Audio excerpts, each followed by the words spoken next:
Joel 2-ാം അധ്യായം 1 മുതൽ 32 വരെയുള്ള വാക്യങ്ങൾ. കർത്താവിന്റെ ദിനം. സിയോനിൽ കാഹളമൂതുവിൻ, എന്റെ വിശുദ്ധഗിരിയിൽ പെരുമ്പറ മുഴക്കുവിൻ. ദേശവാസികൾ സംതൃപ്തരാകട്ടെ. കർത്താവിന്റെ ദിനം ആഗതമായിരിക്കുന്നു, അത്യാസനമായിരിക്കുന്നു. അത് അന്ധകാരത്തിന്റെയും മനത കവർച്ചയുടെയും ദിനമാണ്, കാർമേഘങ്ങളുടെയും കൂരുകെട്ടിന്റെയും ദിനം. ശക്തിയും പ്രതാപമുള്ള ഒരു ജനത്തി അന്ധകാരം പോലെ പർവ്വതങ്ങളിൽ വ്യാപിച്ചിരിക്കുന്നു. ഇതുപോലെ ഇതിനു മുൻപ് ഉണ്ടായിട്ടില്ല, തലമുറകളോളം ഇനി ഉണ്ടാവുകയുമില്ല. അവർക്ക് മുമ്പിൽ വിഴുങ്ങുന്ന തീ, പിന്നിൽ ആടുന്ന തീ, അവർക്ക് മുന്നിൽ ദേശം ഏതന്തോട്ടം പോലെ, പിന്നിൽ മരുഭൂമി പോലെയും. അവരുടെ ആക്രമണത്തിൽ നിന്ന് ഒന്നും രക്ഷപ്പെടുന്നില്ല. കുതിരകളെ പോലെ അവർ വരുന്നു, പടക്കുതിരകളെ പോലെ അവർ പായുന്നു.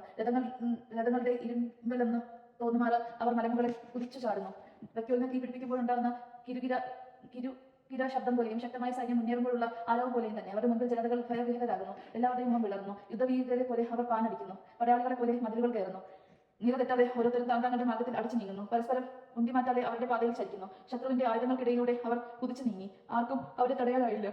അവർ നഗരത്തിന്മേൽ ചാടി വീഴുന്നു, മതിലുകളിൽ ഓടി നടക്കുന്നു. കള്ളന്മാരെ പോലെ ജനാലകളിലൂടെ വീട്ടിനുള്ളിൽ കടക്കുന്നു. അവരുടെ മുമ്പിൽ ഭൂമി കുലുങ്ങുന്നു, ആകാശം വിറകൊള്ളുന്നു, സൂര്യചന്ദ്രന്മാർ ഉരുണ്ടു പോകുന്നു, നക്ഷത്രങ്ങൾ തങ്ങളുടെ പ്രകാശം മറച്ച് കളയുന്നു. തന്റെ സൈന്യത്തിന്റെ മുന്നിൽ കർത്താവിന്റെ ശബ്ദം മുഴങ്ങുന്നു. അവിടുത്തെ സൈന്യം വളരെ വലുതാണ്, അവിടുത്തെ ആജ്ഞ നടപ്പിലാക്കുന്നവർ ശക്തനാണ്. കർത്താവിന്റെ ദിനം മഹത്വം അത്യന്തം ഭയാനകവുമാണ്, ആർക്കും അതിനെ അതിജീവിക്കാനാകും. പശ്ചാത്തലത്തിലും കർത്താവ് അരുൾ ചെയ്യുന്നു, ഇപ്പോഴെങ്കിലും ഉപവാസത്തോടും വിലാപത്തോടും നിറവേർപ്പോടു കൂടി നിങ്ങൾ പൂർണ്ണ ഹൃദയത്തോടെ എന്റെ അടുക്കലേക്ക് തിരിച്ചു വരുവേൻ. നിങ്ങളുടെ ഹൃദയമാണ് വസ്ത്രമല്ല കീറേണ്ടത്. നിങ്ങളുടെ ദൈവമേ കർത്താവിലേക്ക് മടങ്ങി വരുവേൻ. എന്തെന്നാൽ അവിടെ നിന്ന് ഉദാരനദിയും കാരുണ്യവാനും ക്ഷമാശീലനും സ്നേഹസമ്പന്നനുമാണ്. ശിക്ഷ പിൻവലിക്കാൻ സന്നദ്ധനുമാണ് അവിടെ നിന്ന്.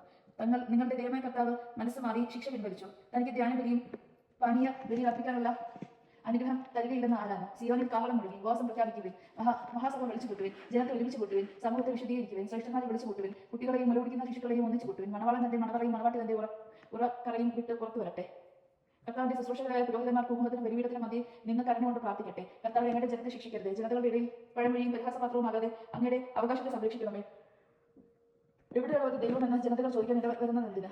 കർത്താവിന്റെ പറഞ്ഞു. അപ്പോൾ കർത്താവ് തന്റെ ദേശത്തെ പ്രതി അസഹിഷ്ണുവനാവുകയും തന്റെ ജനത്തോട് കാരുണ്യം കാണിക്കുകയും ചെയ്തു. കർത്താവ് തന്റെ ജനത്തിന്റെ ഉത്തരം അരുളി, ഞാൻ നിങ്ങൾക്ക് ധാന്യവും മീനും എണ്ണയും തരുന്നു, നിങ്ങൾ സംതൃപ്തരാകും. ജനതകളുടെ ഇടയിൽ ഇനി നിങ്ങളെ ഞാൻ പരിഹാസപാത്രമാക്കുകയില്ല. വടക്കു നിന്നുള്ള ശത്രുവിനെ ഞാൻ നിങ്ങളുടെ അടുത്ത് നിന്ന് ആട്ടിപ്പായിക്കും. വരണ്ട് വിജനമായ ദേശത്തേക്ക് അവനെ ഞാൻ തിരത്തും. അവന്റെ സൈന്യത്തിന്റെ മുൻനിരയെ കിഴക്കൻ കടലിലും പിൻനിരയെ പടിഞ്ഞാറൻ കടലിലും അഴുത്തും. തന്റെ ഗർഭിൻ നിറഞ്ഞ ചെയ്തികൾ നിമിത്തം അവൻ ദുർഗന്ധം വമിക്കും. ദേശമേ ഭയപ്പെടേണ്ട, ആഹ്ലാദ ചാനന്ദിക്കുവിൻ. കർത്താവ് വൻ കാര്യങ്ങൾ ചെയ്തിരിക്കുന്നു. വഴിഞ്ഞ മൃഗങ്ങളെ പേടിക്കേണ്ട, മേച്ചപ്പുറങ്ങൾ പച്ച പിടിച്ചിരിക്കുന്നു, വൃക്ഷങ്ങൾക്ക് ഫലം ചൂടുന്നു, അത്തിമരവും മുന്തിരിവള്ളിയും ഫലങ്ങൾ സമൃദ്ധമായി നൽകുന്നു. സിയോൻ മക്കളെ ആനന്ദിക്കുവിൻ, നിങ്ങളുടെ ദൈവമായ കർത്താവിൽ സന്തോഷിക്കുവിൻ.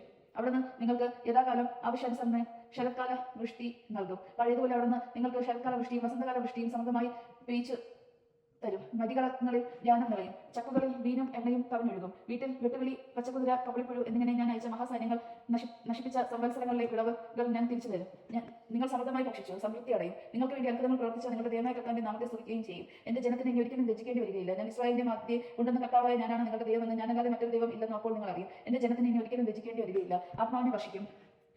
അന്ന് ഇങ്ങനെ സംഭവിക്കും, എല്ലാവരുടെയും മേൽ എന്റെ ആത്മാവിനെ ഞാൻ വർഷിക്കും. നിങ്ങളുടെ പുത്രന്മാരും പ്രവചിക്കും, നിങ്ങളുടെ വൃദ്ധന്മാർ സ്വപ്നങ്ങൾ കാണും, യുവാക്കൾ ദർശനങ്ങൾ ഉണ്ടാവും. ആ നാളുകളിൽ ദാസന്മാരുടെയും മേൽ എന്റെ ആത്മാവിനെ ഞാൻ വർഷിക്കും. ആകാശത്തിന്റെ ഭൂമിയിൽ ഞാൻ അത്ഭുതകരമായ അടയാളങ്ങൾ കാണിക്കും. രക്തവാഗ്നിയും ധൂപടലവും കർത്താവിന്റെ മഹത്വം ഭയാനകവുമായ ദിനം ആഗതമായിരിക്കുന്നതിന് മുൻപ് സൂര്യൻ അന്ധകാരമായും ചന്ദ്രൻ രക്തമായും മാറും. കർത്താവിന്റെ നാമം വിളിച്ച് വീക്ഷിക്കുന്നവർ രക്ഷ പ്രാപിക്കും. കർത്താവ് അരുൾ ചെയ്തതുപോലെ സിയോൻ പർവ്വതത്തിലും ജെറുസലേമിലും രക്ഷപ്പെടുന്ന വരണ്ടുണ്ടാകും. കർത്താവ് വിളിക്കുന്നവർ അതിജീവിക്കും. ദൈവമായ നാം കേട്ടത് നമുക്ക് ദൈവത്തെ സ്തുതിക്കാം. ക്രിസ്ത്യനിക്ക് സ്തുതി.